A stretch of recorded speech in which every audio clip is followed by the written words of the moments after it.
साये की तरह साथ चलता रहा है अंधेरा, मगर हमने फिर भी रोशनी से दोस्ती निभाई है। इंसाफ की राह मुश्किल थी, मगर उम्मीदों ने राह दिखाई है। नमस्कार, मैं आकाश आहूजा। दोस्तों, आज बहुत दिनों बाद आप लोगों से रूबरू हुआ लाइव। आप लोगों को पता ही है कि मैं महाकाल दर्शन के लिए उज्जैन महाकालेश्वर गया हुआ था। 2 दिन पूर्व एक ऐसा फैसला आया है जिसका इंतज़ार लगभग 19 साल से प्रत्येक भारतवासी कर रहा था। वह मामला था जुलाई 2006 में मुंबई में जो सिलसिलेवार ट्रेन विस्फोट हुए थे, उसको लेकर बॉम्बे हाई कोर्ट ने उसमें 12 आरोपियों को बरी कर दिया है। 19 साल तक एक मुकदमा चला 2006 से। 11 जुलाई की घटना थी। मैं सिलसिलेवार तरीके से आपको बताऊंगा। मैंने उसकी डिटेल्ड स्टडी भी करी है, लेकिन अब सवाल बड़े अनुत्तरित हैं। इस सीवियर ब्लास्ट ने पूरे देश को हिलाया था, मुंबई की रफ्तार रोक दी थी और 189 लोग इसमें काल कलवित हुए थे। लेकिन अब 19 साल बाद 12 जो तथाकथित दोषी थे वो बरी हो जाते हैं। अब इसमें इंसाफ की जीत हुई है या कहीं कोई पुलिस की तरफ से, जो इन्वेस्टिगेशन एजेंसीज थी, उनकी तरफ से कमी रही है? इसी बात को करने के लिए मैं आपके बीच में आया हूं, क्योंकि सवाल बहुत बड़ा है। दहशतगर्द कौन थे? किन्होंने हमारे देश को इस तरह की चोट पहुंचाने की कोशिश की थी? और गाहे बगाहे ये आतंकी घटनाएं हमारे देश में होती रहती हैं, लेकिन न्यायालय ने अगर उन्हें बरी किया है तो कुछ सोच समझ के बरी किया होगा। तो दोस्तों, मैंने पॉइंटर्स बनाए हैं उसके लिए। मैं आपको बताता हूं कि 11 जुलाई 2006 की यह घटना थी। समय था शाम 6:23 से 6:28, यानी मात्र 5 मिनट में मुंबई की जो लोकल ट्रेनें थी, जिन्हें जीवन रेखा माना जाता है मुंबई की, और कहा जाता है लगभग 1 करोड़ लोग उन ट्रेनों से सफ़र करते हैं प्रतिदिन, उन ट्रेनों का उपयोग करते हैं, लोकल ट्रेन्स का। उसमें 6:23 से 6:28 तक का जो समय था, धमाके होते हैं। और ये हुए थे धमाके माटुंगा में, माहिम में, बांद्रा में, खार में, जोगेश्वरी में, बोरीवली और मीरा रोड पर। और ये सभी प्रेशर कुकर बम जो थे, यानी देसी जो बम बनाए जाते हैं, उनसे धमाके किए गए थे। और इसका परिणाम ये रहा था कि 189 लोग मौत के मुंह में चले गए, 700 से अधिक घायल हुए। और मुंबई, जिसे भारत की आर्थिक राजधानी कहा जाता है, उसकी रफ्तार थम गई थी, बिल्कुल रुक गई थी। फ़ोन घनघनाने शुरू हो गए थे। मुझे आज भी याद है कि मेरा भी एक दोस्त मलय द्विवेदी, जिसका नाम है, वो बॉम्बे फेविकोल में काम करता था, और जैसे ही ब्लास्ट की खबर टीवी पर चैनल्स पर आई थी, मैंने तुरंत उसको फ़ोन मिलाकर उसका हालचाल लिया था। हालांकि वो सुरक्षित था, लेकिन एक चिंता की लहर पूरे देश में दौड़ गई थी। अब इसमें क्या हुआ आगे? इन्वेस्टिगेशन एजेंसी जो थी, वो anti terrorist squad ATS Maharashtra कर रही थी। इसने 13 लोगों को गिरफ्तार किया। इसमें मकोका, जो महाराष्ट्र में जैसे टाडा और UAPA जो चलता था, उसके तहत जो मकोका है, Maharashtra crime against organised Maharashtra, मेरे को एग्जैक्टली उसकी ध्यान नहीं है full form, but it is something like Maharashtra organised criminal act prevention, something like that. I am sorry कि मुझे पूरी याद नहीं है। और इसमें 5 को मौत की सजा हुई, 7 को उम्र कैद हुई, जो 2015 में लोअर कोर्ट ने डिसीजन सुनाया था, जिसके अगेंस्ट ये सभी लोग गए थे बड़ी अदालत, यानी बॉम्बे हाई कोर्ट में। अब 22 जुलाई को ये फैसला आया है, उसमें 21 जुलाई को उसमें मौत की सजा पाए गए थे और 7 आजीवन कारावास की, उन्हें बरी कर दिया गया। कोर्ट ने यहां ये कहा है, दोस्तों, मैं कोर्ट का बिल्कुल एग्जैक्ट आपको वर्डिक्ट बताता हूं। कोर्ट ने कहा कि अभियोजन पक्ष अपराध को संदेह से परे सिद्ध नहीं कर पाया।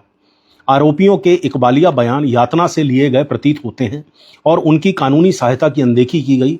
सबूतों में विरोधाभास है और गवाहों की विश्वसनीयता पर संदेह है। देखिए, बहुत कठिन और कठोर टिप्पणी यहाँ बॉम्बे हाई कोर्ट ने करी है।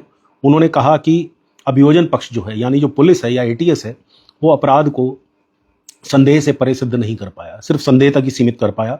और आरोपियों के जो इकबालिया बयान है, कोर्ट पहले ही कहता है कि जो पुलिस स्टेशंस में या इन्वेस्टिगेशन रूम्स में जो बयान दिए जाते हैं, वो कोर्ट में एडमिसिबल नहीं होते, क्योंकि उनको ये माना जाता है कि वो यातना से शायद लिए गए हों। अब देखिए, कोर्ट ने गंभीर टिप्पणी और करी है। झूठा समाधान दिखाकर जनता को बहलाना और असली दोषियों को ना पकड़ पाना कानून और समाज दोनों के साथ विश्वासघात है। देखिए, ये टिप्पणी बहुत ही बड़ी टिप्पणी है।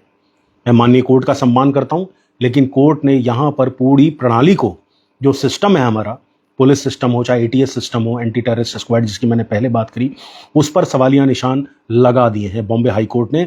बॉम्बे हाईकोर्ट ने यह कहा कि झूठा समाधान दिखाकर जनता को बहलाना, यानी कि आप लोगों ने जो आरोपी गिरफ्तार किए वो असल में दोषी नहीं थे। यहां सुप्रीम हाईकोर्ट इनडायरेक्टली यही बात कह रहा है और साथ ही कह रहा है और असली दोषियों को ना पकड़ पाना कानून और समाज दोनों के साथ विश्वासघात है। यानी उनका यह मानना है कि असली दोषी अभी तक नहीं पकड़े गए हैं। दोस्तों बहुत बड़ा प्रश्न है, ये सवाल पूरी महाराष्ट्र पुलिस पर है, पूरा एटीएस पर है, जो महाराष्ट्र का बहुत एफिशिएंट और इन्फ्लुएंसिव माना जाता है एटीएस, जिसने 2008 के जो टेररिस्ट अटैक ताज पे हुआ था उसमें भी बहुत बढ़िया काम किया था। अब मिलिंद देवड़ा जो शिवसेना सांसद हैं और उस समय मुंबई के सांसद थे, उन्होंने कहा है कि मैं इस फैसले को स्वीकार नहीं कर सकता, महाराष्ट्र सरकार को सर्वोत्तम वकील नियुक्त कर सुप्रीम कोर्ट में अपील करनी चाहिए। यानी उनका यह मानना है कि हाईकोर्ट का जो निर्णय आया है वह उससे संतुष्ट नहीं है और ये जो 12 दोषी, जो 12 आरोपी हैं जिनको दोष सिद्ध नहीं हो पाया, जिनको बरी किया गया है, वही असल अपराधी हैं। और उन्होंने महाराष्ट्र सरकार से, क्योंकि वो कोएलिशन गवर्नमेंट में है, शिवसेना और भाजपा की सरकार है मिलीजुली वहां पर महाराष्ट्र में, तो उन्होंने महाराष्ट्र सरकार से आग्रह किया being a member of parliament कि इसको सुप्रीम कोर्ट में ले जाया जाए। अब मैं बताता हूं कि जिनकी सजा रद्द हुई वो कौन कौन है। इसमें से 12 आरोपियों में से कमाल अंसारी की मृत्यु 2021 में हो चुकी है। एक जो है आरोपी वो मर चुका है और बाकी आरोपियों में मोहम्मद फैजल रहमान शेख, एहतेशाम सिद्दीकी, नाविद रशीद, आसिफ खान, बशीर खान जैसे नाम शामिल हैं, जिन्हें एटीएस ने अपनी रिपोर्ट में मुख्य साजिशकर्ता यानी मेन कॉन्स्पिरेटर, किंग पिन बताया था। वे सभी 25,000 रुपए के निजी मुचलके पर रिहा हो चुके हैं। दोस्तों बहुत गंभीर प्रश्न, मैं ना हाई कोर्ट से प्रश्न कर सकता हूं, ना मैं एटीएस से प्रश्न कर सकता हूं, लेकिन मैं ये विषय आपके सामने ला सकता हूं। मेरा मानना यह है कि दोस्तों देश की जनता को यह तय करना होगा कि यहां पर गलत कौन है।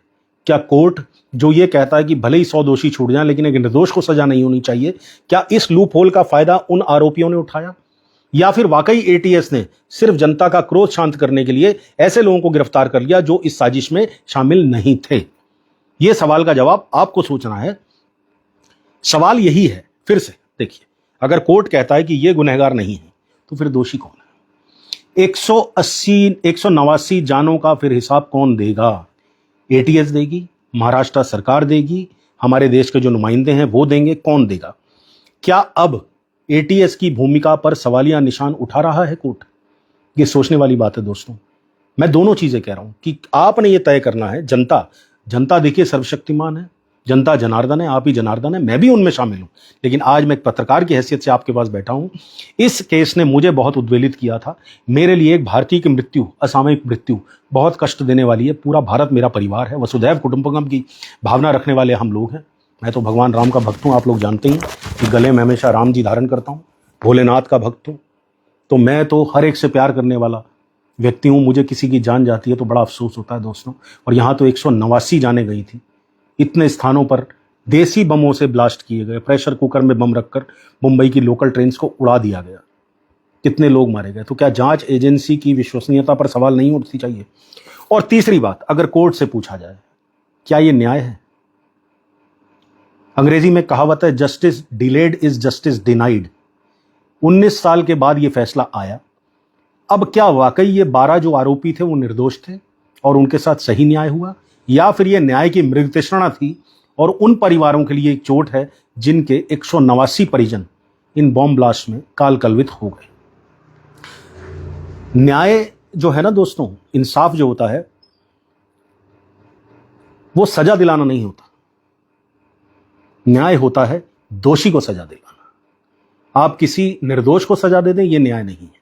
क्योंकि भारतीय संविधान, भारतीय न्याय की रीढ़ जो है, जो नींव है, वो इसी पर टिकी है कि 100 दोषी भले छूट जाएं, एक निर्दोष को सजा नहीं होनी चाहिए। लेकिन $1 मिलियन क्वेश्चन ये है कि क्या आज दोषी छूटे हैं या वाकई निर्दोष बरी हुए हैं? आपका क्या मत है इस फैसले पर? मैं ज्यादा समय आप लोगों का नहीं लूंगा।